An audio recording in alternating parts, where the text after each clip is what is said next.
The Tom Woods Show, episode 509. Prepare to set fire to the index card of allowable opinion. Your daily dose of liberty education starts here. The Tom Woods Show.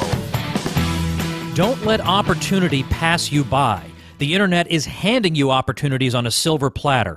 With Code School, you can learn a skill that's in heavy demand in your spare time, namely web technologies and web development, and learn it enjoyably and cheaply. Get your free account at tomwoods.com/code. Welcome to another week of the show. Today I've got a provocative show episode title.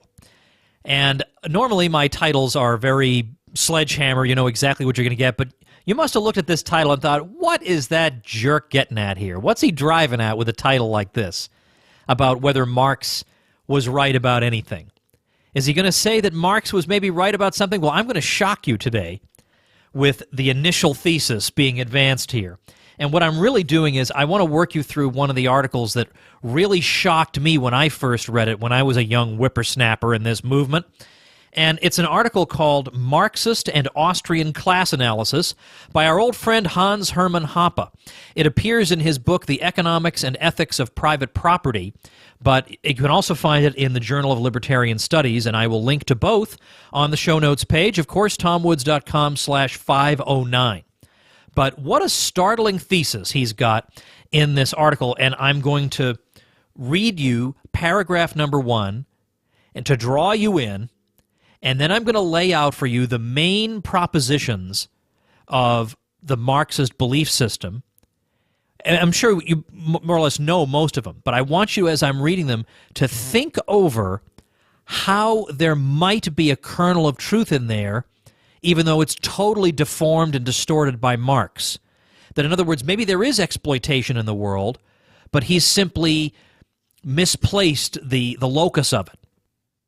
All right, now before I dive into this, one quick thing, because I made a mistake last week. I was telling you that there was a sale on language courses that started today, October 12th, 2015. That is true, but it doesn't start until 5 p.m. Eastern Time.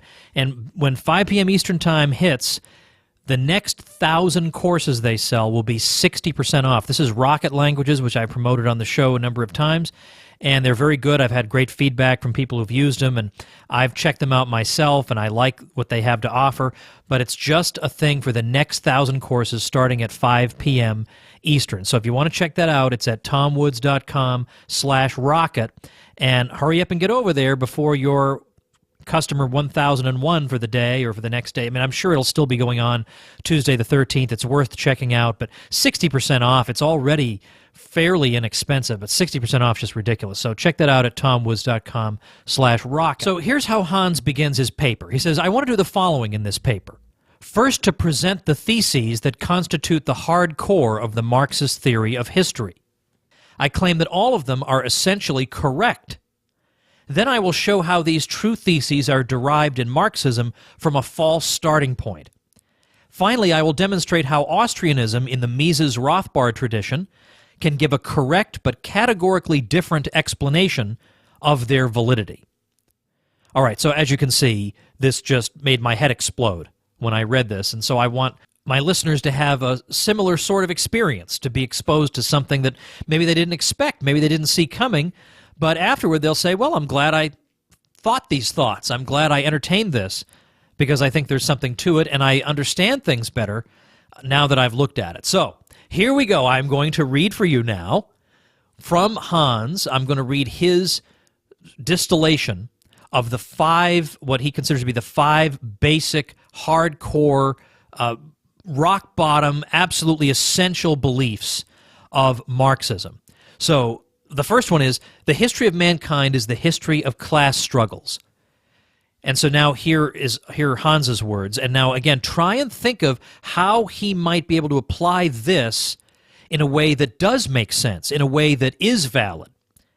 He says, it is the history of struggles between a relatively small ruling class and a larger class of the exploited. See what we're driving at? The primary form of exploitation is economic.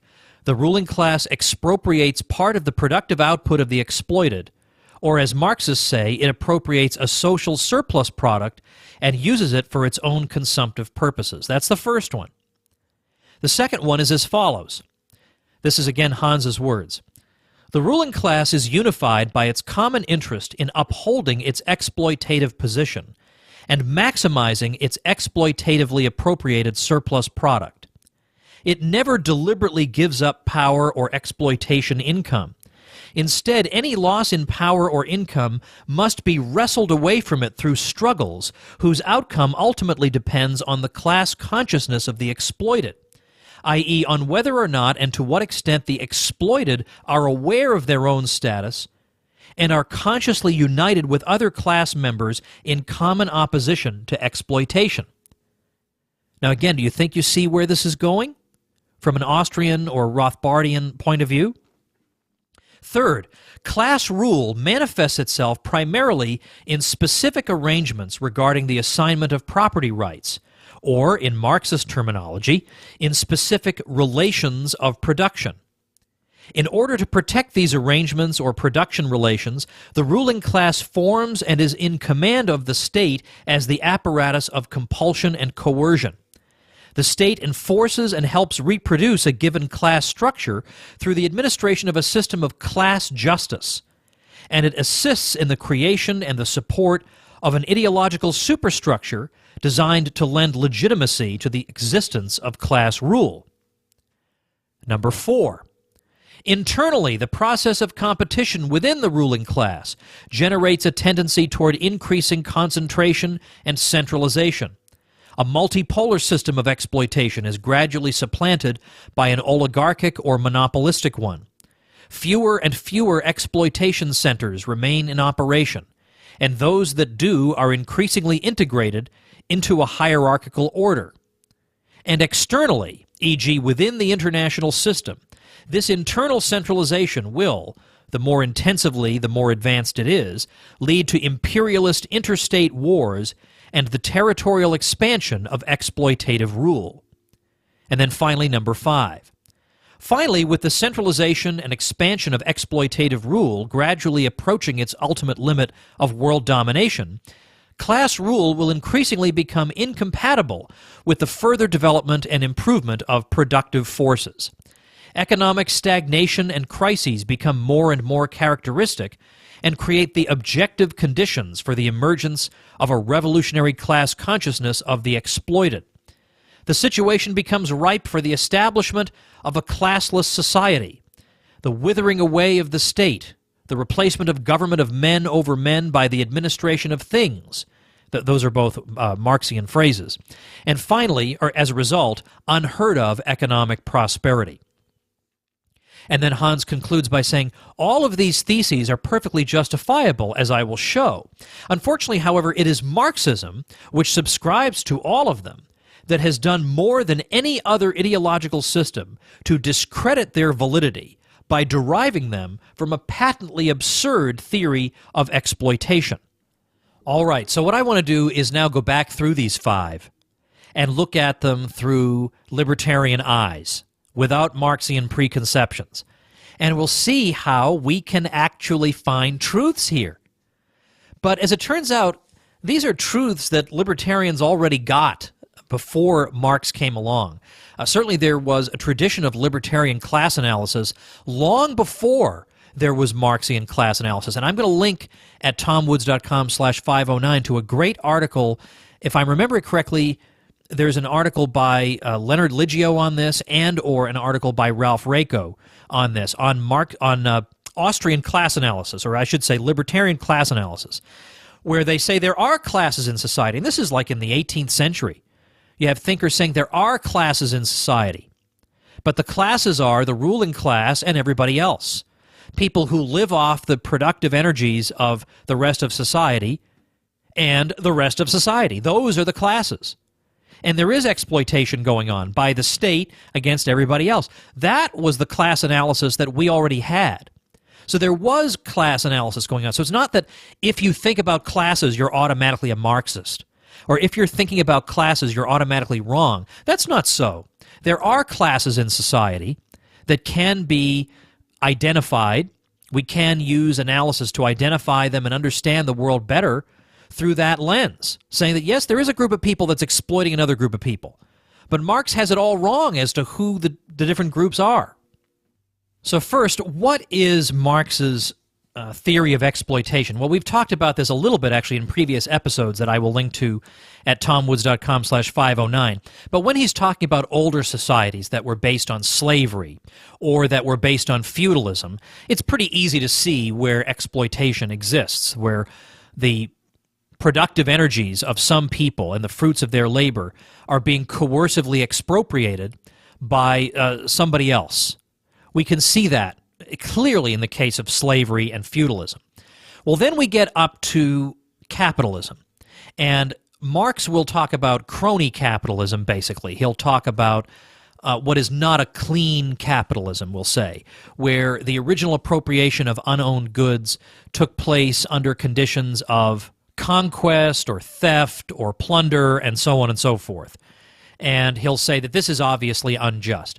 But of course, the real question is not whether there are thefts involved in some cases. If we were to trace back certain property, we might find that it initially came to be owned under very disreputable circumstances, and the original ownership came about in a way that was unjust. There's no doubt that we would be able to trace a lot of injustice back in time. But the real theoretical question is, suppose there were no initial injustices in that sense, that property did not come to be owned through plunder or conquest or any such thing as that, but rather through initial homesteading and sale and voluntary cession of property from one person to another. Let's suppose that that's how everything came into existence. Would there be exploitation then? That's the real issue. And Marx believes that even in clean capitalism, which we might call it, where there's no theft, there's no violence, there's simply people engaged in exchange, there is still exploitation taking place. And this is where his labor theory of value comes into play, where he applies the labor theory of value to the worker himself.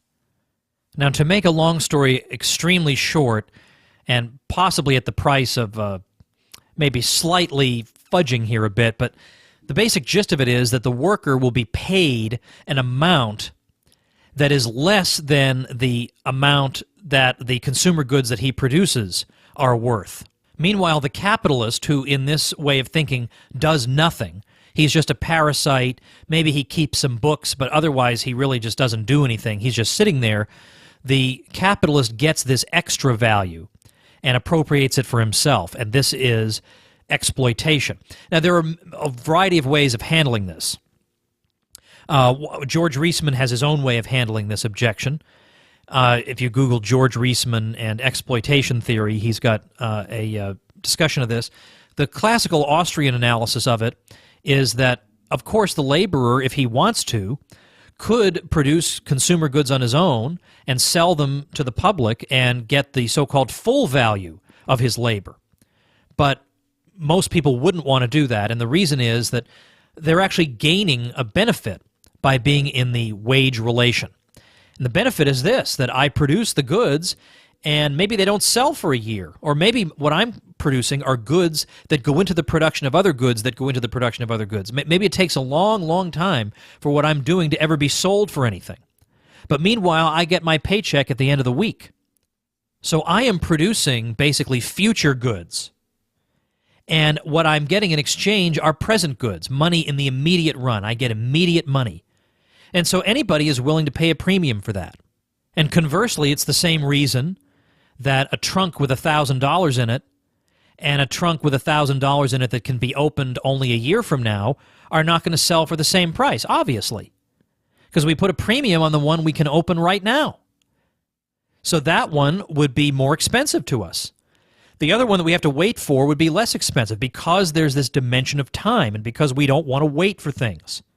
So that's really what's going on there. So there really is not exploitation. That's the quick answer to that objection. But the point is that as Hans goes through this and just accumulates evidence for the problematic nature of Marx's theory of exploitation, he then says, look, if this theory of exploitation is all wrong, then obviously any theory of history or any theory of society that's based on it, based on this as a starting point, has to be all wrong. So then what would a libertarian exploitation theory be? Not difficult to discern. Yes, feudalism involves exploitation. Yes, slavery involves exploitation. But what exploitation is at work when we have the homesteading principle, the principle that previously unowned land or goods of whatever kind are to accrue to the person who first uses them, basically, first transforms them in some way? Where is the exploitation? No one has been harmed, and there are now more goods in existence than there were before. And as Hans says, it would be equally absurd to claim that an agreement between different homesteaders, savers, and producers regarding their non-exploitatively appropriated goods or services could possibly contain any foul play. Instead, exploitation takes place whenever any deviation from the homesteading principle occurs. Exploitation occurs whenever a person successfully claims partial or full control over scarce resources he has not homesteaded, saved, or produced, and which he has not acquired contractually from a previous producer-owner. Exploitation is the expropriation of homesteaders, producers, and savers by late-coming non-homesteaders, non-producers, non-savers, and non-contractors. It is the expropriation of people whose property claims are grounded in work and contract by people whose claims are derived from thin air and who disregard others' work and contracts. Let's say something now about class consciousness, the idea that the group of people who share in common their status in the society realize that they have this common identity. That's what class consciousness is, that I realize that I belong to this group that share this feature in common. In the case of libertarian class theory, that would mean that everybody who's exploited by the state realizes it together. They have a class consciousness. In the Marxian version, of course, it would mean that the exploited working class, they identify with each other. They realize that they belong to a single exploited class. They're not distracted by the fact that some of them are French and some are German and some are Italian. None of that matters. What matters is their class identity. And to the extent that they have that class identity and they're not distracted by these extraneous factors like nationality, for instance, then they have true class consciousness, and it's that upon which the revolution is to be built. Well, the class consciousness issue is interesting in this sense because libertarians have a very, I think, quite compelling way of understanding where class consciousness comes from. In our point of view, of course, there is such a thing as class consciousness. So again, this is an area where it's not like Marx just made that up, but the question is, what type of class are we talking about? And we see very early on in a person's life that the idea of class consciousness is being undermined. That instead of getting people to think, hey, we all belong to the same exploited group, we're exploited by these non-producers who just take and take and take from us, the producers, they're not taught that at all. What are they taught instead? They're taught that taxes are contributions. They're taught that really you have signed a social contract to be ruled in this way. And actually you're not ruled. You actually rule yourself. And without the government, you wouldn't have law or security, and there'd be no poor people because they'd all be dead, and so on and so forth. That's what you get. And so that dissipates class consciousness. And of course, the state as an exploitative institution wants to dissipate any class consciousness among the people. It has to do that because, first of all, the state is very much in the minority. The number of people who work for the state are very much in a minority compared to the rest of society. So how are they going to rule successfully and engage in exploitative relations successfully over a vastly larger number of people, if not by persuading them that it's for their own good, that any other arrangement is unthinkable, and by doing whatever they can to undermine the idea that people might one day form, that, hey, we actually constitute a single group of exploited people. We are the producers, they are consumers, and they live off us, and this is the arrangement? That has to be undermined. One other thing about exploitation, by the way, before moving on, a libertarian would say that certainly over the course of the 20th century, as we've seen governments grow larger and larger, there have been increases in the amount of exploitation in various ways. There have been some contrary trends as well in some parts of the world, but nevertheless, certainly we would say that for example, the United States government is more powerful today than any government was 100 years ago. And the libertarian would blame Marxism in part for this, because although we did succeed in getting rid of feudalism and slavery because we had the correct exploitation theory, because we understood that what we have here is an unjust expropriation of the fruits of the labor of other people, of peaceful people, and this is wrong.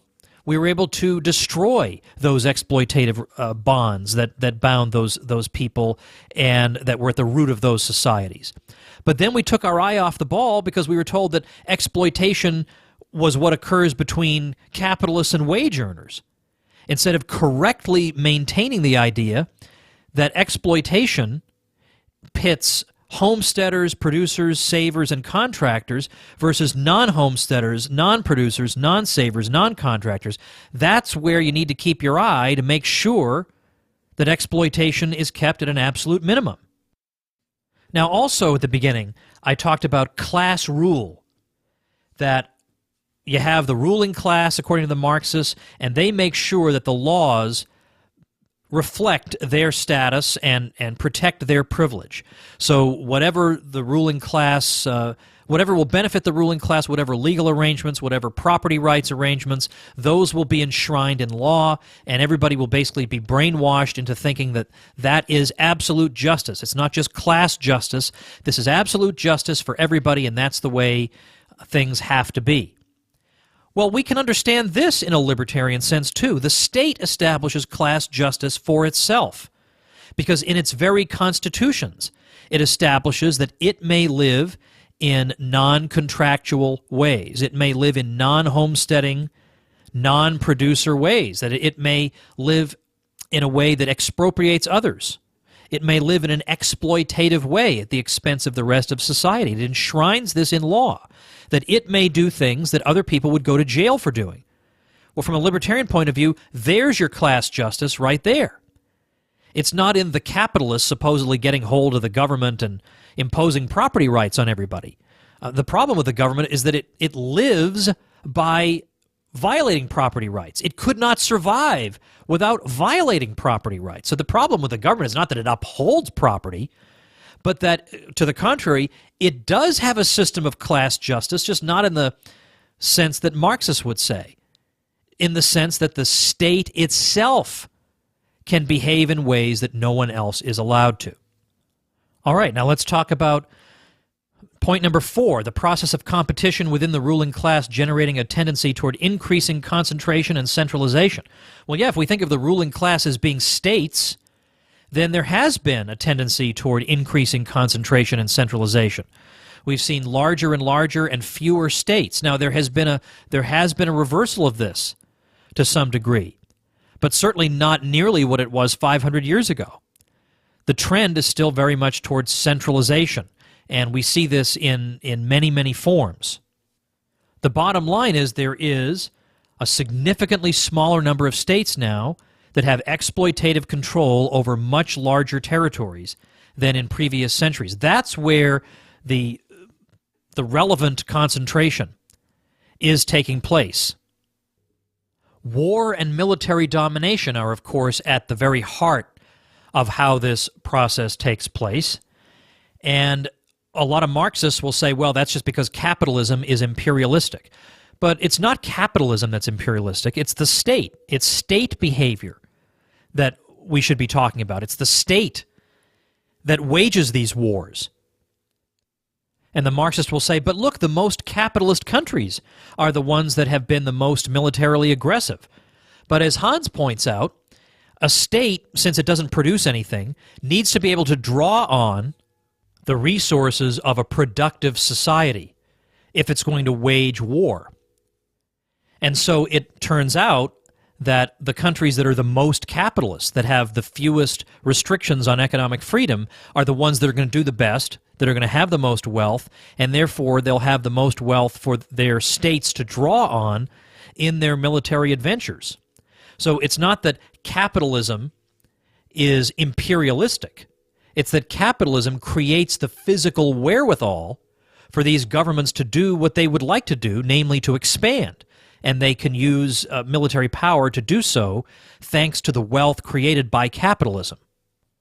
But what about the claim that businesses and banks seem to be generally in favor of militarism? Well, first of all, that's not always true. Hans doesn't point this out in the article, but that's certainly not always true.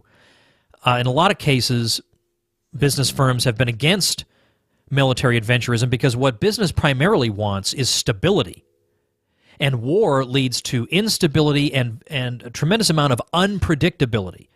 This is the exact opposite of what a businessman wants. But businessmen have enough things to try to calculate in their minds to figure out, what the future holds without throwing the most destabilizing type of activity into the mix, namely war.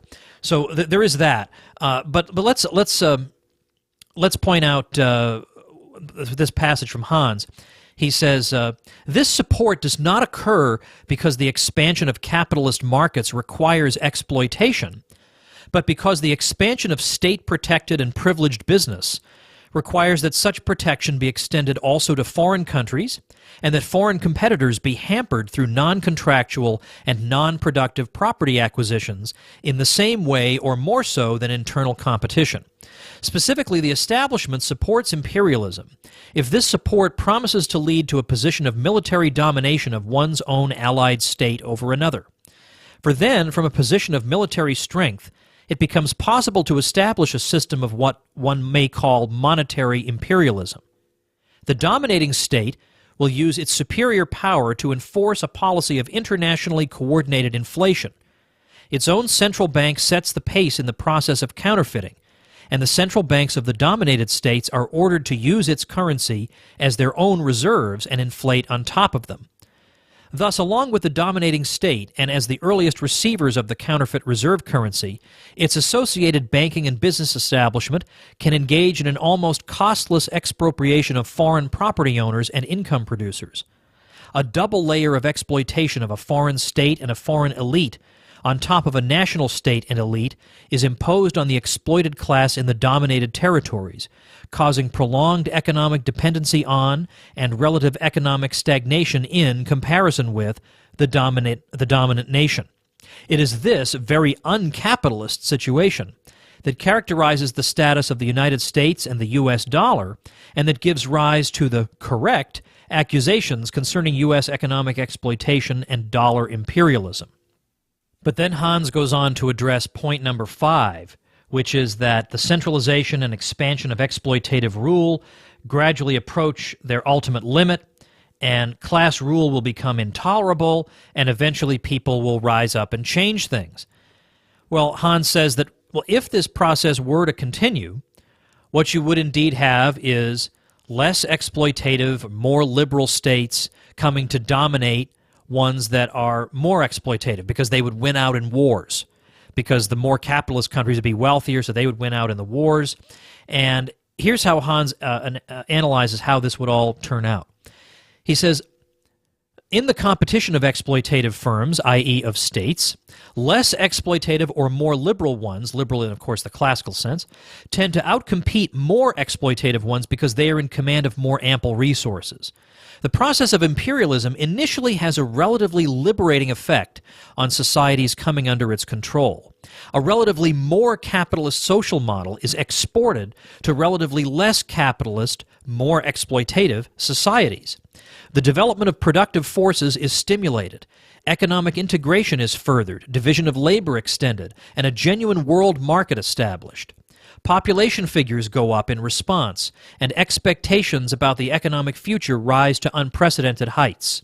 With exploitative domination taking hold and interstate competition reduced or even eliminated in a process of imperialist expansionism, however, the external constraints on the dominating state's power of internal exploitation and expropriation gradually disappear. Internal exploitation, taxation, and regulation begin to increase the closer the ruling class comes to its ultimate goal of world domination. Economic stagnation sets in, and the worldwide higher expectations become frustrated. And this High expectations and an economic reality increasingly falling behind these expectations is the classical situation for the emergence of a revolutionary potential. And he says that if in this situation of economic stagnation, crises, and ideological disillusion, a positive solution is offered in the form of a systematic and comprehensive libertarian philosophy, coupled with its economic counterpart, Austrian economics, and if this ideology is propagated by an activist movement, then the prospects of igniting the revolutionary potential to activism become overwhelmingly positive and promising. Anti-statist pressures will mount and bring about an irresistible tendency toward dismantling the power of the ruling class and the state as its instrument of exploitation. So notice how he uses this sort of Marxian language over and over. It's going to drive them crazy to reach Austrian libertarian conclusions. It's a wonderful article, Marxian and Austrian Class Analysis. I want to link to it at tomwoods.com/509, along with related pieces and related episodes, because we've talked about Marxism on this show in more detail in previous episodes, and I will link you to those. So that's what I want to talk about today, but before I let you go, I got some interesting things I want to share with you. The first is, I think I've hinted at this, but maybe not quite so specifically. I'm hoping to have it up, well, I'm not hoping, I'm sure I'll have it up before year's end, but I've got another website in mind that I think will benefit some of you. Now, I know that when you tune in for this show, you're tuning in for libertarian analysis of stuff, and I get that, and the show will always stay that way. So even though my interests are expanding, I'm interested in a lot of other things, I still love libertarianism, and I want to do the show about that. But maybe once or twice a month I'll do a bonus episode. So those of you who just want your plain old libertarianism, you'll still get your 20 episodes. But I'll throw in an occasional Saturday episode just to surprise you on the sorts of things that I'm kind of interested in now. As you know, I've become interested in how do people make a living online, because that's what I do. I make a living online in various ways. I produce courses, I produce various types of content, I self-publish books, I do whatever. I do all these sorts of things, and it works. It's worked out for me. Now, I have, my household, we have some health issues that are very, very expensive to deal with. So I need a lot of income from a lot of different sources to keep the lights on in my house, basically. So I've had to figure this out on my own without an employer. How do I do that? So what I'm planning to do actually is to have a website up where I will have hosted permanently my guides through my own experience to, for example, how to self-publish a book, or how to start a podcast and even potentially earn money from a podcast, or how to start a blog, that I've done that already, or just a variety of different things that you can do to earn online, learn a skill online, have a business online, a lot of different things that I'm going to show you just through what I myself have done. I've learned a lot through this process. Wait till you see my guide to self-publishing. It is full of resources and advice that come through my own trial and error. So please stay tuned to the show for that. And then, as I say, I'll do maybe an episode or two of the show every month. That'll be bonus episodes. You don't have to listen to them if you're not interested in this stuff. But if you do have an entrepreneurial spirit, or you want to earn money online, or you want to expand your business online, I think I have something to contribute to that, because that's all I read about these days. I absorb a lot of stuff, and I'm really pleased with it. A couple other things I want to tell you about what's coming up later in the week. First, I want to say thank you. I got a very nice note on my Facebook page, facebook.com/Thomas E. Woods, from somebody whose blog I promoted. I have this little program that if you check out tomwoods.com/publicity first, before you start your blog, then I'll promote your blog to my list. I'll get you some free publicity. I'll send you some bonus tutorials. There's a bonus ebook there. All kinds of free bonuses for you, but particularly this free publicity. Well, anyway, somebody wrote to me and said, or wrote on my Facebook page, Tom Woods is a man of his word, because he promoted my new site, and it tripled my site views, it doubled my likes, it got me my first fan mail. So it works, folks, it works. So if you have that idea that someday you want to start a blog or a full-blown website, don't do it before checking out tomwoods.com/publicity, and you'll see how to get these free goodies from me, and they do, in fact, work. Finally, if you like episodes like this, if you like the show, help me do them by supporting the show. There is some effort that goes into it. I enjoy doing it, But at the same time, if you'd like to support it, that'd be great too. And you can do that at supportinglisteners.com. And I give you all kinds of benefits, transcripts of the interviews and discounts and courses that I produce for the Ron Paul curriculum and Liberty Classroom, and a private Facebook group where I interact with listeners. It's a lot of fun, so please check that out at supportinglisteners.com. Over the next couple of days, I'm going to be doing episodes on the following. We got tomorrow. It's going to be The Creature from Jekyll Island. You know what that's all about. Not with G. Edward Griffin, so I don't want to falsely advertise here, but you're going to love the twist we're putting on that tomorrow. Then the next day, episode 511, we're going to be talking about Rush and Neil Peart in particular, and you're going to love it. You're just going to love it. Brad Burzer's coming back. He's got a whole book on this subject. Libertarians in particular, you've just got to know this stuff so that when you're around libertarians, you can at least fake it. This is material you got to know. You got to know about Rush. You got to know about Neil Peart. So it's going to be great fun. Whether you listen to Rush or not, we made this conversation really lively and informative. So that's the next couple of episodes. Lots of other fun stuff coming up later this week. I've talked enough. We'll see you tomorrow. Thanks so much for listening. Become a smarter libertarian in just 30 minutes a day. Visit TomWoods.com to subscribe to the show for free, and we'll see you next time.